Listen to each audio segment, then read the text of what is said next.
오늘은 태형건설로 시작된 부동산 PF 관련 워크아웃으로 줄도산이 우려되는 건설사들의 위험한 상황을 알려드리고, 그와 관련된 대구 아파트들은 어디가 있는지, 그리고 피해 규모는 얼마나 되는지 안내드리도록 하겠습니다. 최근 대시항으로 유명한 태형건설이 PF 위기로 워크아웃, 즉 기업 구조 개선 작업을 신청하였습니다. 태형건설은 업계 16위로 상당한 규모의 건설사이지만 PF 대출 이자를 감당하지 못한다는 소문이 돌고 있었으나, 최근까지도 태형건설에서는 근거 없는 소문이라고 했습니다. 만일 시공능력 평가 순위 16위 태형건설이 실제 워크아웃 절차에 돌입하면 10년 전 금융위기 사태와 비슷한 방식으로 상위권 내의 건설사까지도 위기에 몰릴 수 있다는 관측이 나옵니다. 또한 국내 1, 2금융권에 빌린 장단기 차입금만 7천억 원에 달하므로 실제 워크아웃에 돌입하면 엄청난 타격이 있을 예정입니다. 태형건설 외에 10월까지 부도난 업체는 종합건설업체 8곳, 전문건설업체 11곳으로 총 19곳이 유동성 악화로 인해 부도 처리되었습니다. 전문건설업체에 비해 사업 규모가 상대적으로 큰 종합건설업체의 경우 2019년 이후 가장 많은 수준입니다.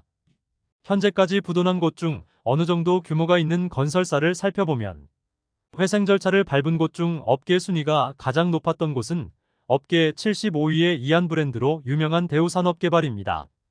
이외에 부도가 난 곳은 전국 시공 능력 순위 109위의 대창기업, 신일에피트리 브랜드로 유명한 113위의 신일건설이 있습니다.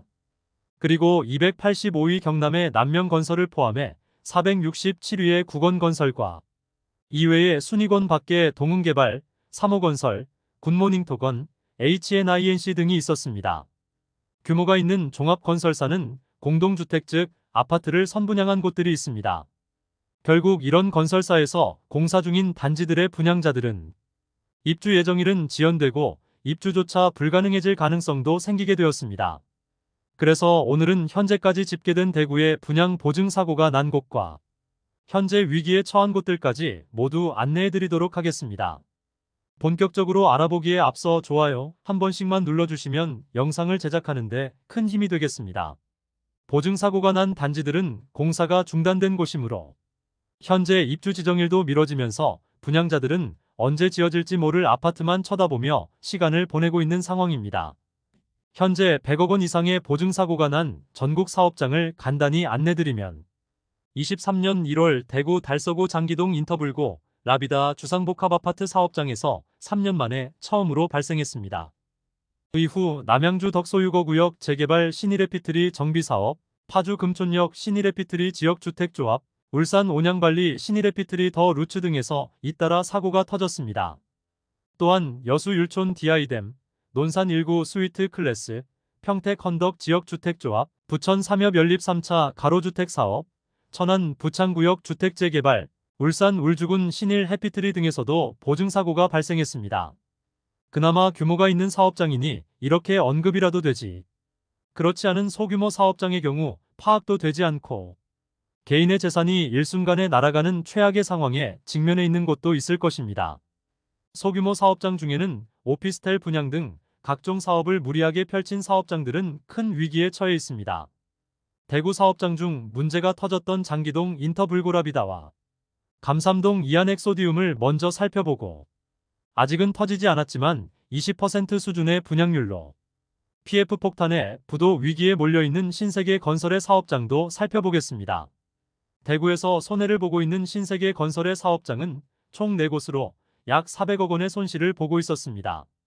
대구에서 문제된 4곳은 빌리브라디체, 빌리브루센트, 빌리브 헤리티지, 빌리브 메트로뷰를 모두 안내드리겠습니다.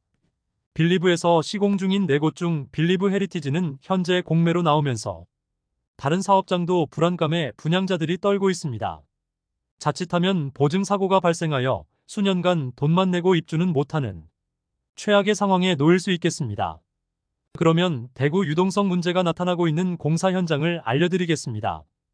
먼저 2023년 가장 문제가 터졌던 장기동 인터불고 라비다 먼저 안내드리면, 장기동 인터불고 라비다는 2021년 4월 입주 예정의 148세대 소형 주상복합 단지로 2017년 11월 청약을 진행하여 84타입의 분양가는 3억 원 후반대였으며 일반 분양에서 1순위 137세대 모집에 당해 지역만 2,385명이 접수하여 평균 청약 경쟁률 17.4대 1을 기록하였습니다.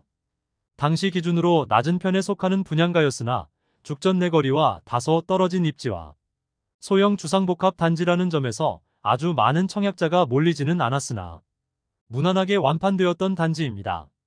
그러나 시행사인 준금산업개발이 사업 시행 중 자금 사정으로 공사가 중단되었고 최종 분양 보증 사고가 나게 되었습니다. 그러나 공정률이 90%에 이르는 단지로 계약금 환불이나 청약 해지는 불가능하게 되었고 최종 분양 사고가 확정되고 새로운 승계 시공자를 선정하는 것으로 주택도시보증공사에서 다음 절차를 진행하였습니다. 최초 시행사와의 계약 추정 금액은 약 130억 원으로 순수 공사비, 일반 관리비, 건축허 가조건 이행 관련 공사비 일체, 기시공 부분에 대한 철거 및 보수 보강비, 하자 보수비, 각종 인입 공사비, 공사 관련 민원 처리비 등이 포함된 금액입니다. 시행자인 준금산업개발은 자본금 3억 원으로 개인들이 투자하여 시작해 수백 원 사업을 금융 PF를 통해서 단기간에 성공하려고 무리하게 추진하다가 2022년 말에 이미 현금성 자산이 1,700만 원에 불과해 시공자금이 바닥나 분양사고가 났습니다. 총 분양가액은 아파트 601억 원 및 근린생활시설 352억 원으로 분양률은 96.68%로 밝히고 있지만 그대로 믿을 수 있는 상황은 아닌 것으로 보입니다. 전국에서 분양보증 사고가 난 것은 3년 만에 처음이었습니다. 이후 주택도시보증공사에서 새로운 시공사 선정 작업에 들어갔고 결국 동서개발이 승계공사자로 선정되어 2024년 6월을 준공 예정으로 작업 중에 있습니다. 원래 입주 예정일이었던 2021년에 비해 약 3년이나 늦춰진 작업이지만 분양자 입장에서는 그래도 다행이라 생각됩니다. 두 번째로 소개해드릴 단지는 달서구 감삼동에 위치한 이안엑 소디움 에이펙스입니다. 세대수는 117세대이고 입주는 2025년 2월 예정이었으나 대우산업개발이 회생 절차에 들어가면서 공사가 중단된 상황입니다. 특별 세무조사까지 받게 되었고 결국 회생 절차에 들어가면서 공사가 중단되었다가 최근 다시 공사가 진행되었습니다. 현재 준공 예정일은 2025년이지만 더 늦어질 가능성이 높아 보입니다. 소형 주상복합 단지로 다소 분양가가 높다는 분위기였으나 워낙 세대수가 적었고 2021년 4월 당시는 아직 부동산 열기가 식지 않았으므로 1순위 평균 청약 경쟁률은 6대 1을 기록하였으며 현재는 90% 정도의 물량이 계약된 상태인데 계약자들은 밤잠을 이루지 못하는 상황에 놓였습니다. 분양가를 살펴보면 84타입이 6억 원 초반에서 중반에 이르며 발코니 확장비는 3천만 원대의 중도금까지 후불제였으므로 최고 분양가는 7억 원에 이른다고 볼 수 있습니다. 현재 마피 4천만 원에 나와 있으나 현실적으로 거래 가능성은 없습니다. 이어서 신세계건설이 대구에서 400억 원대의 손실을 보고 있는 4개 사업장을 안내해 드리겠습니다. 첫 번째로 달서구 본동에 위치한 빌리브라디체입니다. 세대수는 520세대이고 입주는 2025년 6월 예정입니다. 현재 공사 중이기는 하지만 분양률 22.9%로 현재 200억 원가량의 공사 미수금이 발생하였습니다. 현재 혜택은 계약금 1,000만 원만 납부하면 입주 시까지 추가금이 없고 입주 시점에 입주를 원하지 않을 경우 계약을 취소하고 계약금까지 환불해주며 분양가를 조정하여 필수 옵션을 변경하였습니다. 그럼에도 분양률이 낮은 이유는 주변에 넘쳐나는 미분양 물량과 마피 매물들로 인하여 전혀 계약률이 늘어나지 않고 있습니다. 볼리 내거리 주변은 주상복합 단지들의 무덤으로 여겨지고 있는데 분양가는 기본 6억 원을 넘기고 있어 심각한 상황으로 볼 수 있습니다. 현재 40평형대 매물이 마피 3천만 원에 나와 있습니다. 두 번째로 소개해드릴 단지는 북구 칠성동에 위치한 빌리브루센트입니다. 세대수는 258세대이며 입주는 2025년 3월 예정입니다. 현재 분양률 21% 수준이며 미수금은 110억 원을 넘긴 상태입니다. 대구역 주변 주상복합 단지들이 많은 곳입니다. 현재 제공하고 있는 혜택은 계약금 1,000만 원이며 2차 계약금은 잔압시 이자를 지원해주고 이마저도 돈이 없으면 대출을 통하여 계약금 모두를 납부해주고 있습니다. 또한 안심분양제를 통하여 입주 시점에 계약을 파기할 수 있게 해주고 있으나 역시나 분양률이 20%대에서 머무르고 있습니다. 84타입 분양가는 최소 5억 3,360만원에서 최대 5억 7,610만원이고 발코니 확장비는 3,950만원으로 총 매매가는 5억 7,310만원, 6억 1,560만원에 이릅니다.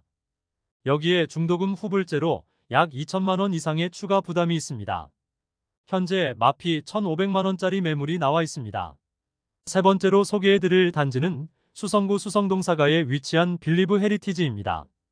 세대수는 146세대이고 입주는 2023년 8월부터 진행되었습니다. 후분양 단지로 대형 평형으로만 이루어진 단지로 분양 시기를 미루다가 낮은 청약 경쟁률에 완공된 지 반년이 지나가는 지금 20%대의 분양 계약률로 이미 완공된 현재 할인 분양을 진행하고 있습니다. 2022년 11월 당시 146세대 모집에 12명만 접수하여 0.08대 1의 처참한 청약 경쟁률을 보였습니다.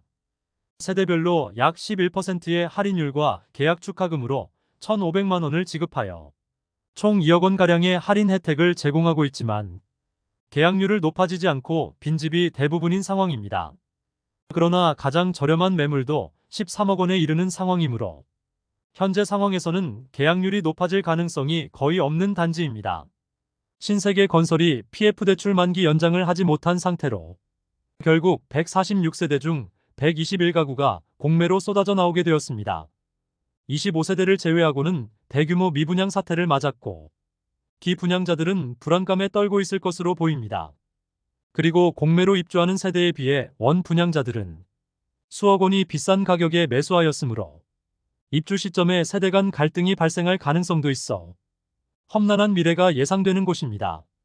그런데 입찰가도 상당한 수준이라서 5차까지 유찰되더라도 최저 입찰가가 12억 원에 이르러 물량 소진에는 상당히 어려움을 겪을 것으로 보입니다. 낙찰 가격뿐만 아니라 건물분에 대한 부가세 10%를 납부해야 하며 현재 미납 중인 관리비까지 있기 때문에 낙찰 금액보다 더 많은 금액을 납부해야 하는 곳입니다. 4차까지 121세대 모두 유찰되었고 마지막 5차 입찰에서 단 2세대만 낙찰자가 결정되면서 98%나 유찰되는 상황에 놓였습니다. 결국 최저 입찰가보다 높은 수준으로 수의 계약이 진행될 예정인데 입찰률을 살펴보면 물량 소진율이 쉽게 떨어지지는 않을 것으로 보입니다. 마지막으로 소개해드릴 단지는 달서구 죽전동에 위치한 빌리브 죽전입니다. 세대수는 234세대이고 입주는 2023년 6월부터 진행되었습니다. 최초 빌리브 메트로뷰라는 이름으로 분양을 실시하였으나 입주를 앞두고 빌리브 죽전으로 이름을 변경한 단지입니다.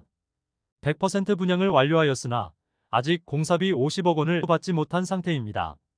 그나마 완판되었기 때문에 앞서 소개해드린 단지에 비해 상황은 낫다고 볼 수 있습니다. 5억 중후반대의 분양가인데 무피 수준의 매물들만 나와 있습니다. 이상으로 부동산 PF 대출 관련 위기를 맞은 대구 아파트들을 살펴보았습니다. 지금은 6곳밖에 안 되지만 앞으로 더욱 늘어날 것으로 보입니다. 특히 미분양 단지들 중에 대규모 미분양 상태인 사업장들은 위험하며 안심보장제를 통하여 계약을 파기할 수 있는 권한까지 주고 있지만 시행사나 시공사가 파산하게 되면 그 안심보장제를 이행할 주체가 사라지게 되므로 지금과 같은 상황에서는 최대한 보수적으로 행동하는 것이 좋아 보입니다. 태영건설의 워크아웃 신청을 시작으로 당분간 건설사 줄도산 사태가 발생할 수밖에 없는 여건에 놓여 있습니다. 소중한 자산을 지켜나가는 현명한 소비자가 되시길 바랍니다. 오늘 소개해드린 내용이 도움되셨다면 구독과 좋아요 부탁드립니다. 구독, 좋아요, 알림 설정을 해주시면 구별 시세 변동 및 부동산 관련 소식을 매일 빠르고 정확하게 접하실 수 있습니다. 좋은 영상으로 또 뵙겠습니다. 시청해주셔서 감사합니다.